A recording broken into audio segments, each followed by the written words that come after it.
Welcome to Cook with Jake and Joy. We are so excited for season 6, and we hope you are too.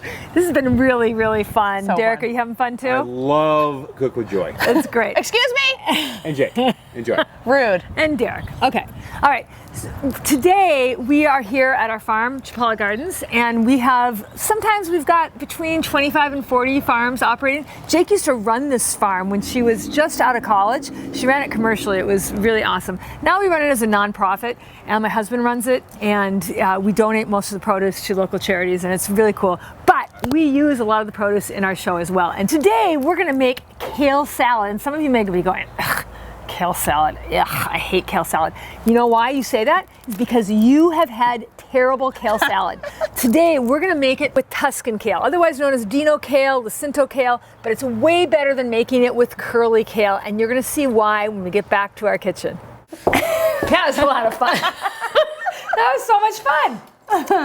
Okay, so now we got to do something with it. Yeah. Now we got to. Now this is a good part. This is where we eat. We actually eat it. And you know, kale is one of those superfoods. And when you talk about G-bombs, you know, the greens, berries, beans, onions, mushrooms, and seeds. Kale is like the best, one of the best. Arugula is great too, but kale is one of the best. What I really like about kale is that it's a sturdy green, because you know, like when you make like salads out of regular greens, field greens and stuff like that, you know how they just get so wilty? Yeah, they're so you gotta soft. eat them right away. Right. Even arugula, if you make it ahead of time, it's no bueno. Kind of, no es bueno. But kale is really good if you make it ahead of time, and I wish that restaurants would get this, because you like kale salads in restaurants. I do not. Only once in a while, but it's like they don't. It's like so crunchy. It's like you're eating a bush. Like that sounded horrible. Okay, so the other thing I don't like. This is a family show. The other thing that they do in restaurants is they use curly kale a lot, and I do not think curly kale makes for a good salad. You like curly kale in salads, don't you? A little bit. I like to put little tiny bits, little chunks. I don't like a whole salad that's all curly kale, all one type of kale.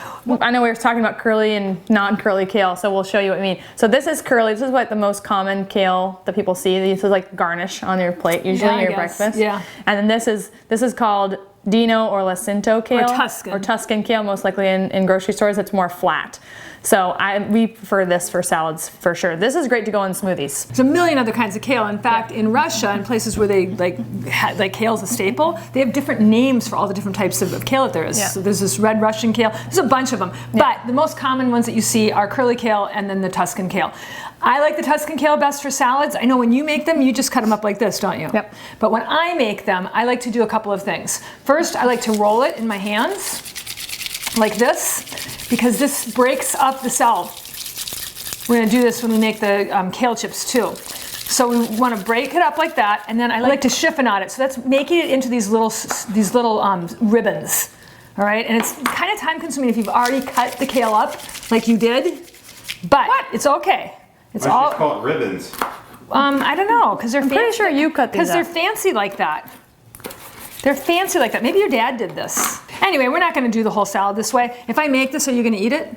Yes. Yes, you'll eat the whole thing? Will you eat this? Okay. Yeah. All right. So then the next part of it. If I ever said no, I don't want that. So the next part of it is that we're going to put, instead, you know, a lot of people put oil on salads, and they do that a lot because, well, they do it for a couple of reasons. First of all, we have thousands of taste buds in our mouth, but the predominant ones are salt, sweet, and oil. And so food companies know that, and if they satisfy those three, then they're happy. So salad dressing usually has a little bit of all of that, some salt, some oil, and fat. But we're going to do that with avocado, which is really great fat. And you love eating avocados. I eat an avocado, at least one avocado a day. I absolutely love it because it's a great source of good calories and good fats. So you should go with a G-bomb. A-G-bomb. So I'm not going to cut this up. I'm just going to squish it into the salad. That's a very technical term. Actually, this other one I think I'm going to cube and then squish it. Might make it a little bit, come out a little bit better. Make sure you don't get the little stem part of it in. That would be terrible. We're using two? No, we're going to use that for a different salad. So I'm going to sacrifice my cute nails and my wedding ring, and I'm just going to smush this in, because what happens is it starts to soften up, and it doesn't give you that, like, you know, eating what you said. Feel. And so also then we put some salt in here too. Yep. And I'll keep She said eating squishing. a bush. I don't think she meant what you meant. I don't think she was thinking that way. wasn't. She's just a little girl. Just remember that. Okay, that's good. And then we cut the lemon in half. And then you use my new lemon squeezer. Derek, did you see my new lemon squeezer? I'm nostalgic for the old one. Yeah, well, I was just done with getting chips of paint in my food. I don't know about you, but that was just not okay with me. Lead free, I'm sure. I love this one because it's stainless steel. Now, do you know how to use it? Oh, good. See, I was going to show people. I was going to show people that it's counterintuitive. You think that because the lemon is shaped like this that you do this. Derek thought that. But that's not. You go the opposite way so that when you press it in, it actually basically pushes the skin inside out and pushes all the juice out. Ready? Yep. You strong enough? I don't know. You may have to get Derek to do this. All the mist from the... Do you need a boy to help you? Shut up. So we're just doing half of a lemon, and I think that's good. We've got, I would say, if you bought this kale in a store, which we don't recommend, we grow all of ours in the vertical gardens. And if you want more information about how to get your own vertical aeroponic garden, just drop us a little note and we'll send you a link for it.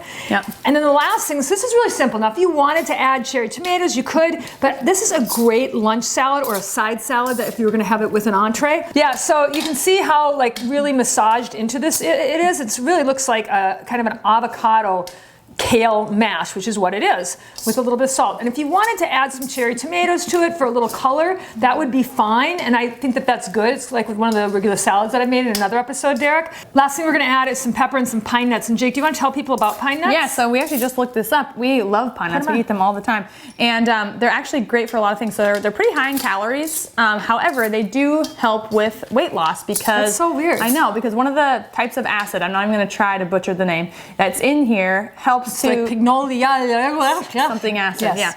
yeah. It actually helps to save off hunger, and it helps with satiety. I always know satiety. So funny. Satiety. Satiety. They also helps to lower the risk of heart disease and the magnesium. They're really high in magnesium. Yeah. What does that help with? Not having high blood pressure. Yep. Heart disease. Yep. So just great. And also, you told me that they're a seed, not a nut. Yeah, right. That's right. They're a seed, not a nut. So they also meet one of the requirements of the G-bombs, which is greens, beans, onions, mushrooms, berries, and seeds. So we got seeds we got greens with the kale, and we got some seeds in there with the pine nuts. It needs more, They just call them pine seeds. I know they should. So it's the seed of the pine tree. You know what I think this needs?